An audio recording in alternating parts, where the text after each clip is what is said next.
সুপ্রিয় দর্শক, আসসালামু আলাইকুম। আপনারা যারা আমার ভিডিওটি দেখছেন তাদেরকে জানাই আমার চ্যানেলের পক্ষ থেকে অভিনন্দন। আমি আপনাদের সামনে আছি মোহাম্মদ সোহান। আমি আজ আপনাদের দেখাবো রিঅ্যাক্টিভ প্রিন্ট কিভাবে ফিনিশ করতে হয়। সেই কাপড়টি লেকড়া সিঙ্গেল জার্সি কাপড়। এই কাপড়টির উপরে রিঅ্যাক্টিভ প্রিন্ট করা হয়েছে। রিঅ্যাক্টিভ প্রিন্ট করার আগে সর্বপ্রথম আপনারা ভেবে নেবেন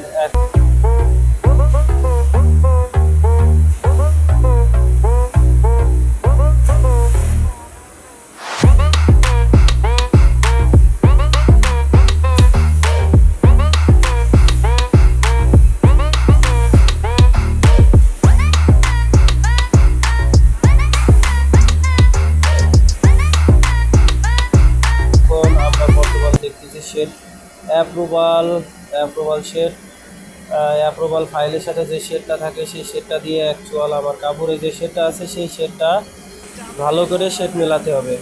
মেলানোর সময় যদি 18-20 শেড থাকে সেই শেড ওকে, সেই শেড সারা যাবে, কিন্তু 15-20 শেড যদি থাকে সেই শেড চলবে না, সেই কালার চলবে না, নট ওকে।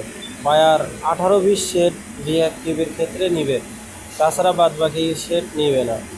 আমাদের এই দিকে বেশি খেয়াল করতে হবে। রিঅ্যাক্টিভ প্রিন্টের সর্বপ্রথম আর সর্বশেষ গুরুত্বপূর্ণ বিষয়ই থাকে শেড। শেড নিয়ে ঝামেলা হলে সেই কাপড়টা রিজেক্ট করা হয়।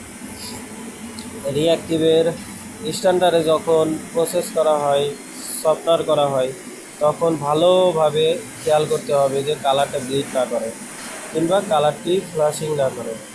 আবার এই দিকেও খেয়াল রাখতে হবে যে ডায়াটা আনইভেন না হয়। যে ল্যাকড়া কাপড় তো অনেক সময় স্ট্যান্ডার্ডের প্রিন্টটা ছুটে যায়।